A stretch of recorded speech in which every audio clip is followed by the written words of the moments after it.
States ideal, and they gave their lives that we should have an opportunity to build a better world.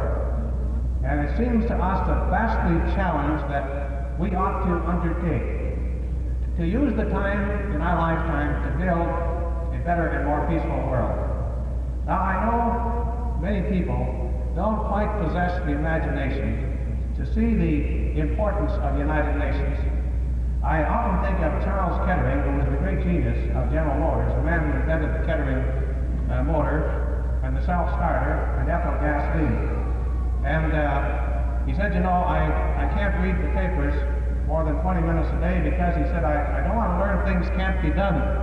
He said, you know, only one person in 10,000 has imagination.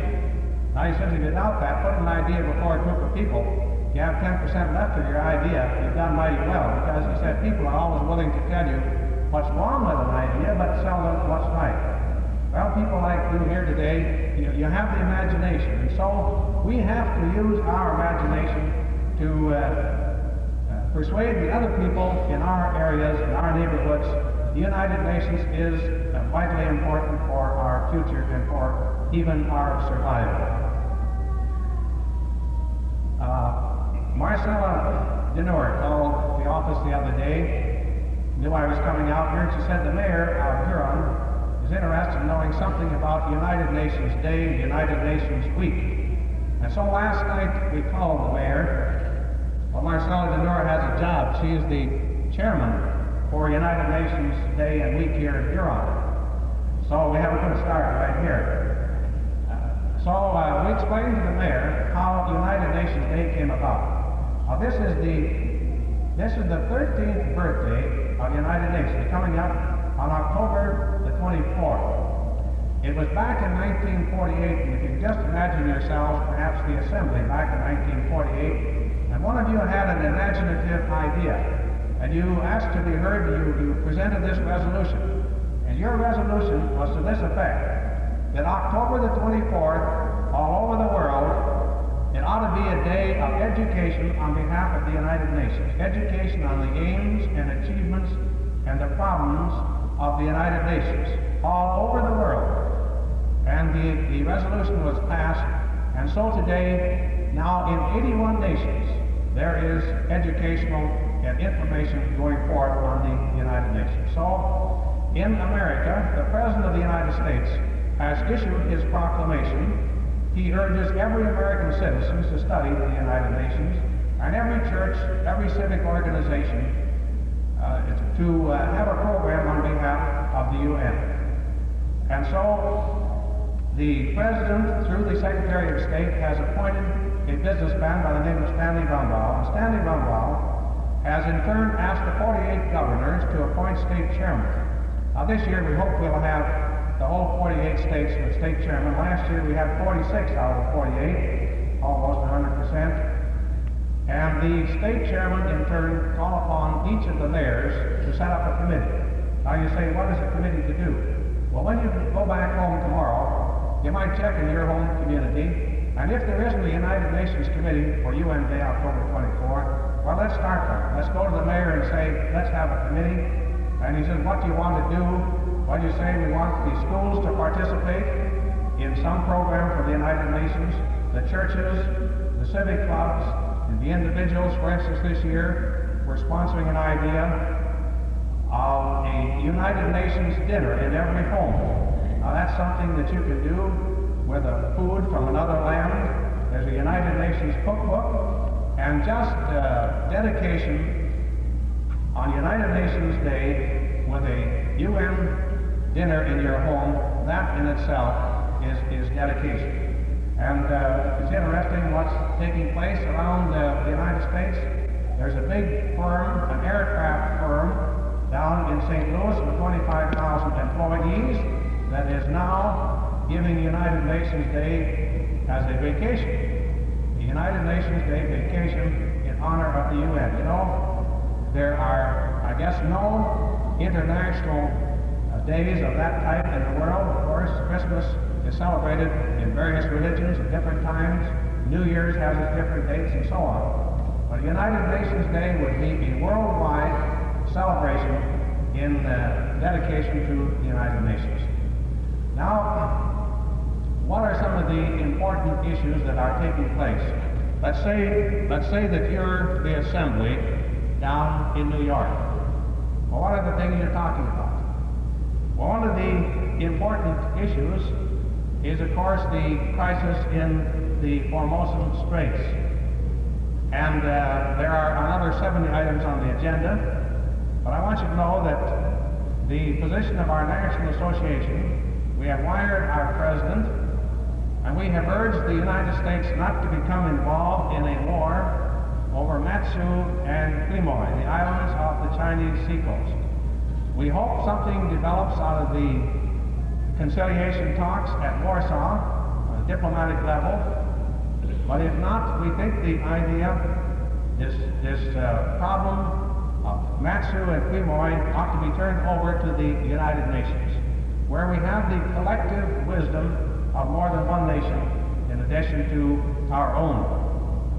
I think it's a good illustration of the value of the United Nations because we see the same kind of service provided as we see in labor management disputes across the country. I read time after time about state labor conciliators, about national labor conciliators that help to bring about settlements between labor and management. And so, in a sense, the United Nations is a conciliator. It's a force that can try to bring a peace between two different points of view. Then there's the issue of the United Nations police force, or some people call it the United Nations peace force. We already have a United Nations emergency police force now occupying area between Israel and Egypt along the demarcation line in the Gaza Strip and at the Gulf of Africa. There are about 5,400 soldiers from the smaller nations that are giving their time and energy to maintaining the peace. It has been a very effective force in maintaining peace between Israel and Egypt. We have some United Nations observers now down in Lebanon. We may need a United Nations presence in greater numbers in Lebanon. We have already sent our Secretary General over to that area. Back when the United Nations was created, I often said that I'm sure that the Secretary General, as time goes along, may be the most important person in the world from the standpoint of peace. I think in Secretary General Dag Hammarskjöld, we have a Secretary General who has imagination and who has originality and who's willing to take the lead in trying to solve some of the problems that only someone who represents all the peoples of the world could possibly solve with a sense of responsibility. So Secretary General Hammarskjöld has taken that responsibility. I have personally written him, I guess, a half a dozen times complimenting him on his initiative. I'm not sure that he even sees the letter, but I think that's the kind of letter that we as citizens ought to write the Secretary General when he does an outstanding job. So we're going to need a United Nations police force. The numbers of men varies. Perhaps it's 2,000 to 10,000. Maybe the volunteers ought to come from just the small nations, maybe from all the nations. But that's one of the issues that you would be talking about at this session.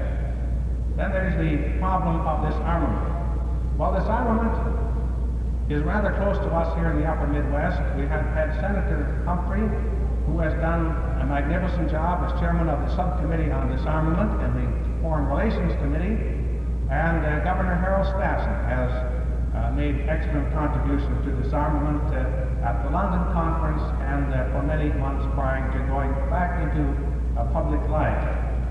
We have had just recently a meeting at Geneva, and it's agreed now, the scientists of the East and the West, that we can have a ban on nuclear tests, that we can detect nuclear tests. What we would need is about 180 observation or control stations, 120 of them in the major countries like North and South America, Africa, Europe, Asia, about 20 stations in the larger islands and 40 in the smaller islands, and thus we would know on a second's notice whether any nuclear tests were taken by any of the countries of the world. And now we're going to have a meeting October 31st at Geneva on the political level to see whether we cannot proceed and work out a definite agreement for the banning of nuclear tests. Then we have seen a further development of the Atomic Energy Agency. This has been functioning now for 3 years, and we're working in the fields of medicine and industry, agriculture, in science. We are developing trainees and moving forward with plans to make fissionable energy available to the have-not nations of the world. This was a major development. This program of using atomic energy for peaceful purposes, rather than to wait until we agreed on the control of disarmament. Then we're going to discuss at the United Nations the problem of the control of outer space. Now, if you were down there and talking about the control of outer space, you might say, where does the control of South Dakota end? How many miles up above the level here should South Dakota control? Should South Dakota control 100 miles up or 5 miles up? Something like the control of the seas. Well, we generally consider 3-mile limit as the territorial limits in the control of the seas. It's a debate now whether the 3 miles is right, because that was about as far as we could shoot a cannon. Now the debate is whether it ought to be 3 miles or 12 miles. And so we need to set up a program, something like the peaceful uses of atomic energy, in which we'll have the peaceful development of outer space rather than wait until we have disarmament agreements. Now, our president has suggested we set up this program. Russia in turn said, yes, we're for the peaceful use of outer space, but we want you to take out your foreign bases. Withdraw your troops from your foreign bases around the world. You see, they have tied it in with disarmament. We say that the control of outer space program ought to go forward for peaceful uses without waiting for any disarmament control. Then there's the question of what to do about Antarctica. And so if you were down there, you're going to discuss that because India is presenting that subject. And we think that Antarctica ought to be owned and controlled by the United Nations. There are now different claims by different nations for various areas of Antarctica, and that we say ought to come under the United Nations, just the same as the control of outer space. So those are issues which we're going to discuss. Now, for 3 years, we've had a committee that's been studying the effects of radiation by nuclear blast, and this committee will make its report. And that's of vital interest to every one of us for our survival, for what happens to the air we breathe, and that ought to be a very objective report made by this committee. Then, of course, the work goes forward on the level of economics. You know, 2/3 of the world is ill-fed and ill-housed and ill-clothed, and therein lies much of the trouble. So, we have our international technical aid program going forward. The United States this past year contributed about the United States contributed about half of 31.5 million. We had the largest fund for technical aid in the history of the United Nations. And so, in the field of United Nations Children's Emergency Fund, about 45 million children and mothers were helped. The World Food and Agricultural Organization moves forward. There are thousands and thousands of cattle throughout the world were saved against rinderpest. The UNESCO program for world understanding moves forward. In the past year, there were about 2,500 fellowships or scholarships given to students around the world. There are 1,200 projects. There are 1,200 projects now going forward on technical aid in the member nations. There are about 130 nations receiving some kind of help. There are experts from 67 nations. There are over 2,500 experts from 67 nations that are helping to lift the level of living in this world through the United Nations. So we move forward trying to have better health, better sanitation, more food, more knowledge, more education. Because if there is not some ray of hope for the backward, underdeveloped peoples of the world, obviously communism is of great influence with them. Then we will have a discussion down there on the program of human rights. No, the Universal Declaration of Human Rights was written when Eleanor Roosevelt was the chairman of the United Nations Committee.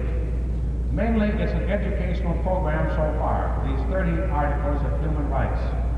And the articles have had tremendous effect. They've been written into constitutions, they've been referred to in Supreme Court decisions.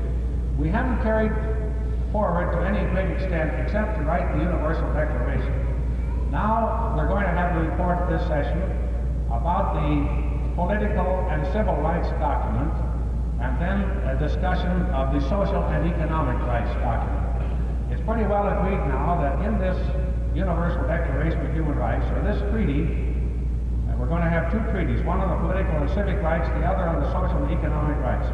In the Treaty on Social and Economic Rights, we're going to say there that everyone has a right to a basic education. So, if we can expand this concept of human rights, then we're moving in the direction of world peace, this idea of the dignity and worth of the human being. If you said to me, do you think if we had universal respect for human rights, we'd have any danger of war? I would say to you, everyone in this world would have the concept of the dignity and value of the human person and a respect for the human rights that's written in this Universal Declaration.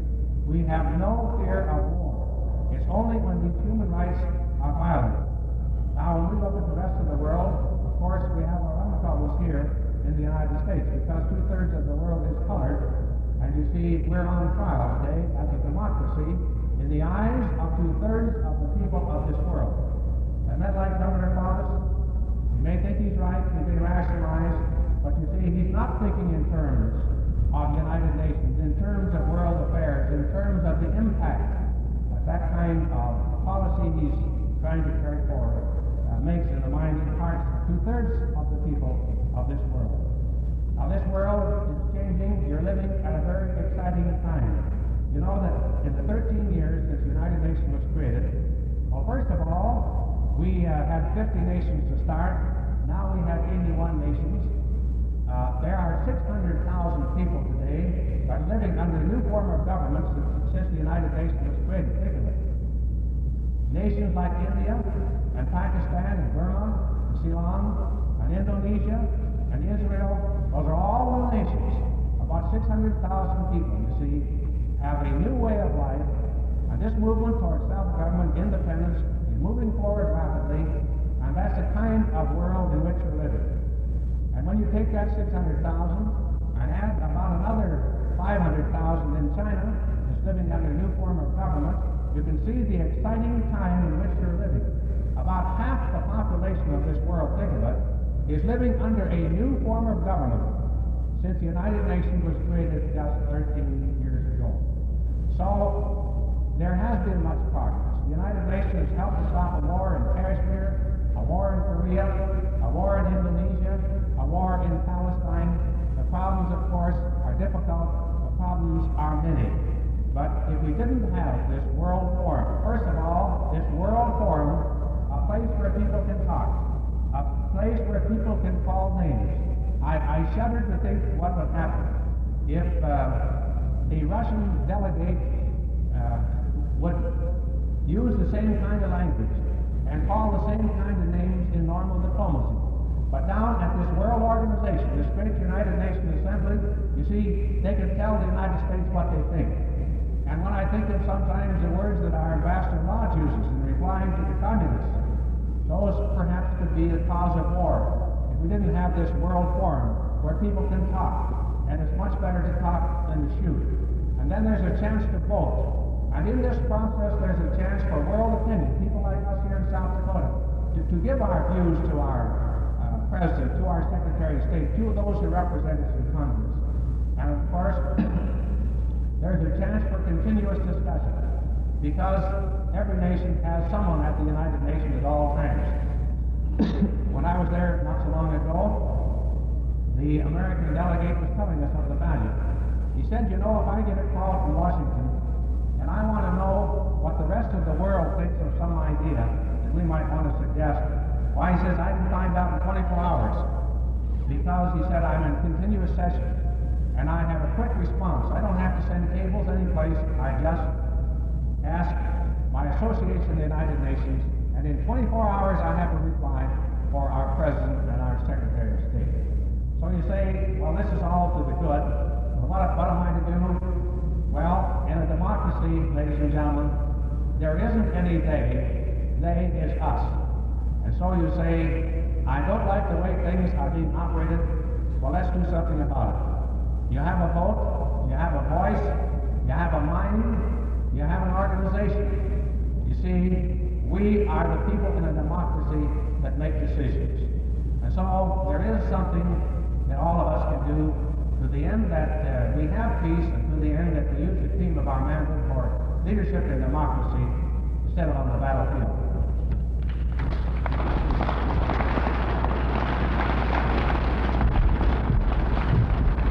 Now, our good friend York Langton will be very glad that he able to answer any questions you might have relating to the association, State Association of the United Nations, or the entire world organization of nations. Do you have any questions?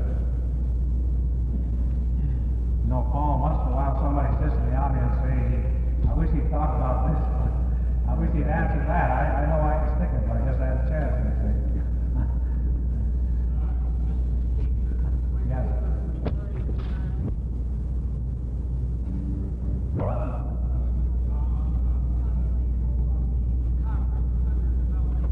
Oh, yes, millions. Yes, millions.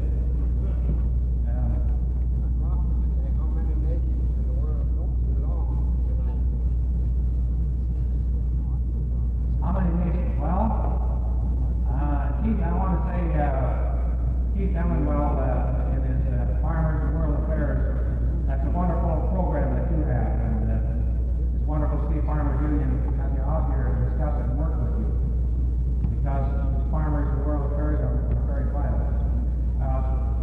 The major countries today not in the United Nations, for instance, is the People's Republic of China, that's the largest. And the United States policy on that has been to make a resolution to postpone voting on whether Red China ought to be seated in place of nationalist China. Our technique has been just to make a resolution to postpone the seating of Red China another year. And it was postponed again this year. The vote was 44 to 28. We seem to be having less support for keeping Red China out of the United Nations. The United States seems to be having less support. And I think less support for the view that we should be keeping Chiang Kai-shek, the nationalist government, in control of China. Now, the other countries, for instance, Western Germany and Eastern Germany, Korea, North Korea, South Korea, North Vietnam, South Vietnam, where there's been a division, we've kept them both out. I can't get your...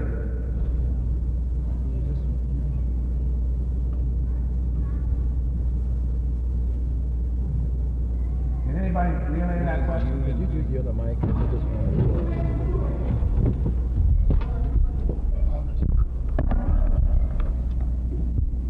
Now, I didn't get that. Now, can you give it to me?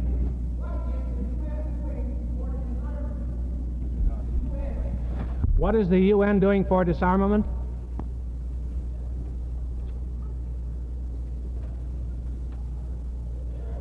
Well, there's a United Nations subcommittee on disarmament that has held hundreds of sessions.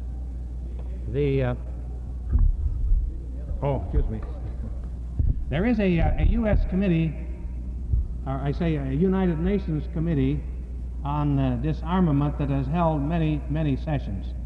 For instance, the conference at London a year ago was under the auspices of the United Nations.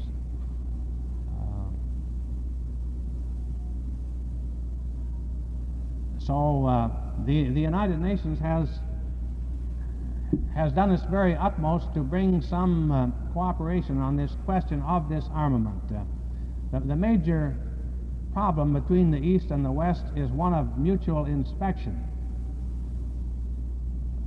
We want to have inspectors. For instance, our idea is that we have these 180 inspection stations or control stations, 120 on the mainland of North and South America and Africa and Asia and so on, and 20 on the small islands, or 40 on the small islands and 20 on the big islands, making a total of 180 stations. That would give us control we desire as far as nuclear energy blasts are concerned. The United States position at London was that the whole package ought to be tied together. Now we're moving in the direction that if we could first ban atomic tests for a year or two, at least would be a start. So millions and millions of words have been expressed at the United Nations on this subject. It's uppermost in the minds of people at the United Nations. I hardly need to tell you, except to remind you what armaments cost. The United States, for instance, is spending about $40 billion a year for the Army, Navy, and Air Force. I think we have no alternative at this time to be strong militarily. That's over $200 per capita. You've got about 170 million people. Multiply that by $200 and you only get 34 billions. So you can see how big a cost it is just for ourselves. There's the question over here. Okay. There's the question over here.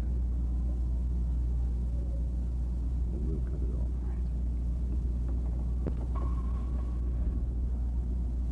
I was wondering if the United Nations was consulted before any commitments are made by the foreign countries or by our country or anybody else.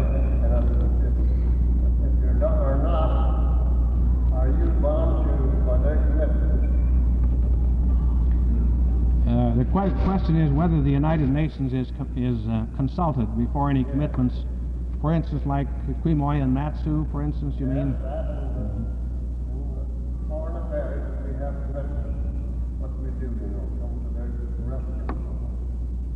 And I wonder if they were consulted before by the Secretary of State before those commitments were made. Well, I suppose the best answer to give you is that the United Nations is made up of 81 member nations. The United Nations is not a government in itself. It'd be like if we were here at the Assembly, we're 81 nations. What the United Nations does is provide the machinery for discussion. When you say, is the United Nations consulted? I suppose we could consult the Secretary General for his views on any of these questions. I doubt that we do.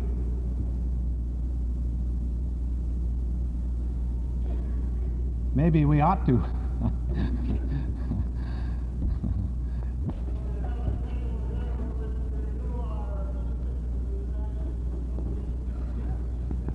Yes, we'll see to that, brother.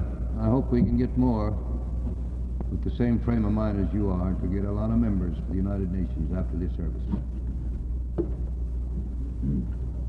For such close attention, and to thank our speaker today, who gave a very excellent talk, I thought. I hope that some of you will be interested, like the gentleman down here, in taking out or in renewing a membership in this organization. We are now trying to build it. I believe it's $3 a year, if I'm not mistaken. We are planning to have the speaker this afternoon come down to Vermilion, to the university, to talk later in the month, so you see that we regard him highly. I thank you very much.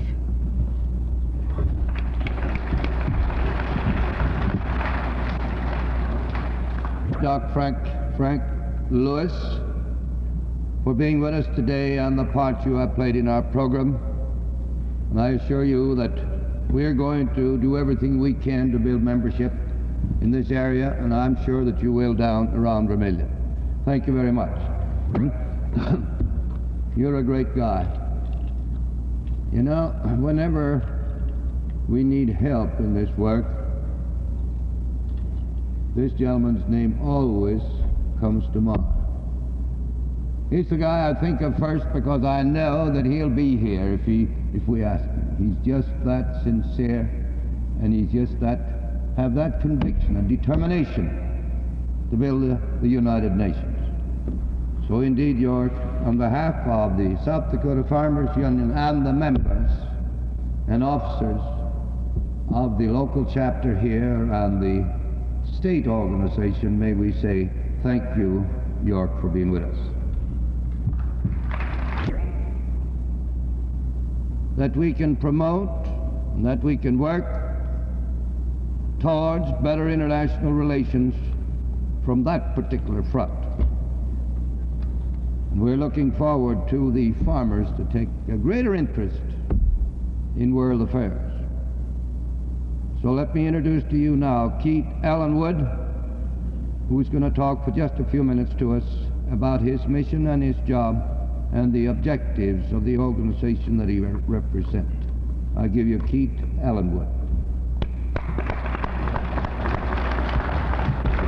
You better get right in here. I guess they took you out of the way for this.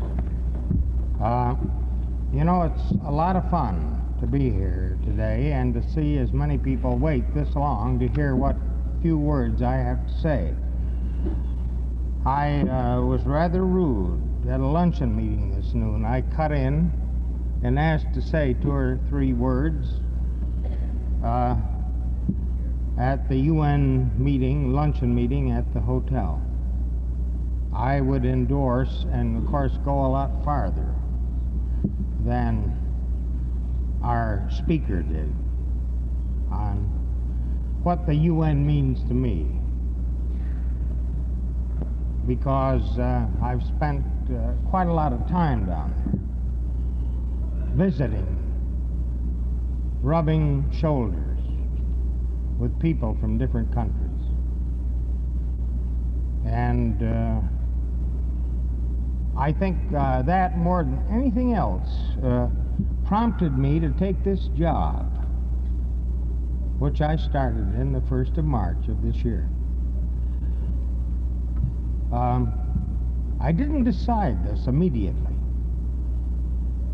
I'm an old man, and to start in doing something entirely different than you've ever done before was a little bit of a decision. But I was lucky enough to be among the people at the Denver annual convention of the Farmers Union. And I heard your own Jim Patton make this statement. He said, "My friends, we're going to have a peaceful world. Make no mistake about that." But he said there is a big question as to whether there are going to be any people on it. And so I decided that I would like to live another 10 or 15 or 20 years, and I like my family, and I like my friends, and I want them around. And when this opportunity came along to act as program director for Farmers and World Affairs, I decided to take it. We're not a membership organization. We're not out after members at all. We're strictly a service organization. Our governing body is made up, believe it or not, of 16 men and women 4 from the Farmers Union, 4 from the Grange, and 4 from the Farm Bureau, and 4 from the American Friends Service Committee. And that in itself is quite an achievement on the part of one Ray Newton, who for 30 years developed the peace education program of the American Friends Service Committee. And all we ask is that you ask us to help whenever we can. We had, I think, didn't we, Paul, quite a successful team? Yeah. A boy from Denmark and a boy from, well, I forget, New York State, I guess. College kids who were out this summer for 6 weeks. Maybe some of you heard them. Went to local meetings. Stayed in farm homes. I hope before I leave here I'm going to be able to sell the local organization the idea of bringing General Hester out here for a week. 6 evening engagements and maybe as many noons as you can fill up. We're going to have a 4-day institute, we hope, in Fargo, North Dakota. And you people, along with representatives from the other farm organizations, decide what you want to have talked about and who you want to talk.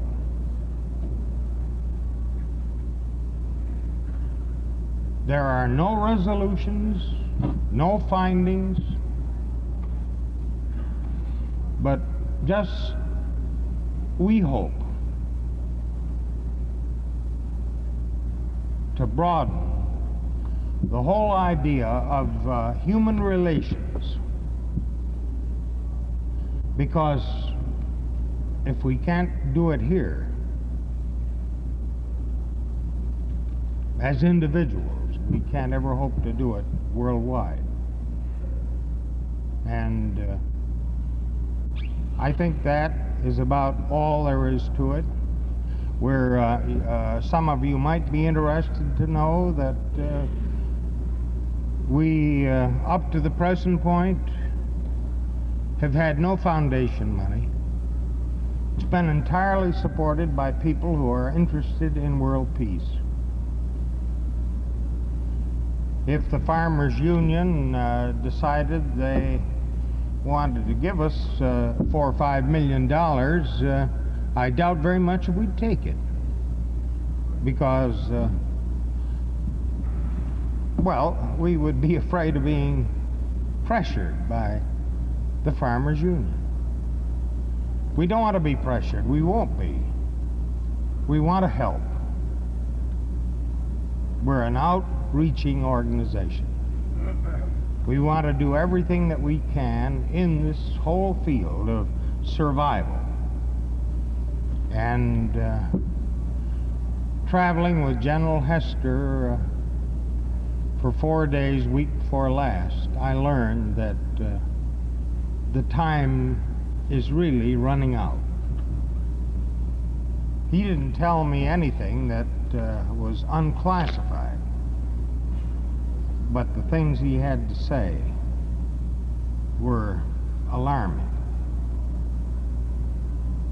What one bomb that we have today would do. And while Russia has done, according to the general, and he ought to know, he handled all the food and agricultural distribution during the now famous Berlin airlift, and spent about 12 weeks in Russia last summer. Said, sure, the Russians have got a lot of the stuff we have, but don't let anybody kid you that they're ahead of us. They're not. But if we don't start playing their game,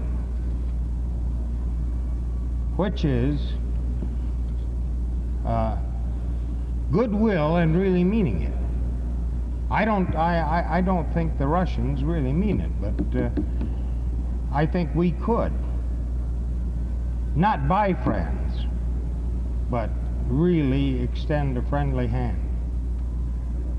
And I think we can do it. And farmers and world affairs can help. Thank you.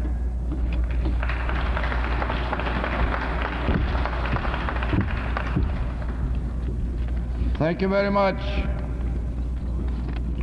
Keith.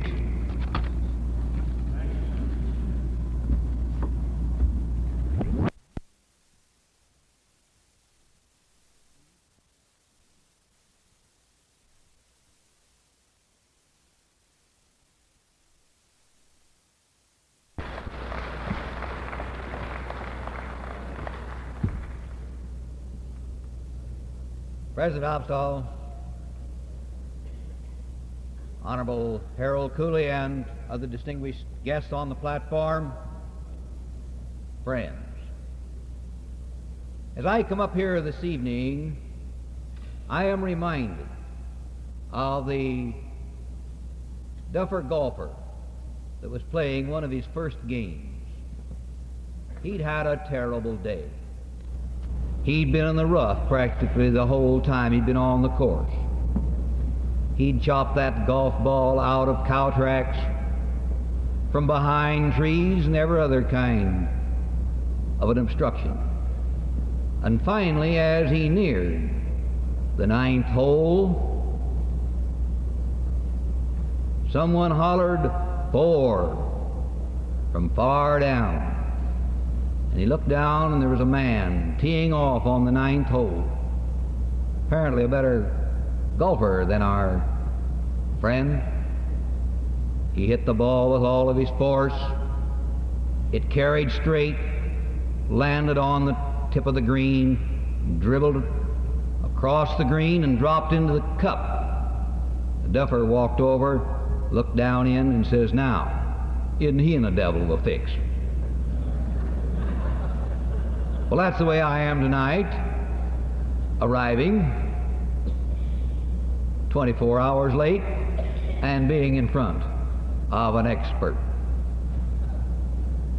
Consequently, I do not intend to take much time this evening. I had looked forward to the opportunity of coming before you as president of South Dakota State College and telling you a little of the program at South Dakota State College and what I feel it has meant, should mean, and can mean in the good state of South Dakota. Mr. Opstall apologized to me a while ago when I arrived this evening for getting the dates mixed up. My only statement, certainly feel it, was that if I ever have another mix-up in dates, that I hope it's not my fault. I could have been here last night, but I was, according to the letter, scheduled this evening. South Dakota State College, your land-grant college in the state of South Dakota, is by any measure one of the most rapid growing in the nation. We are the only such institution that I know of in the United States that has more than doubled its enrollment in the last 5 years. I think that is a token of service to the state. And with the increased enrollment that can be anticipated on the basis of the large number of youngsters that we have today in the grade schools, it will probably double again before 1970. We feel we are carrying out the original mandates of the moral act of providing education for the common man.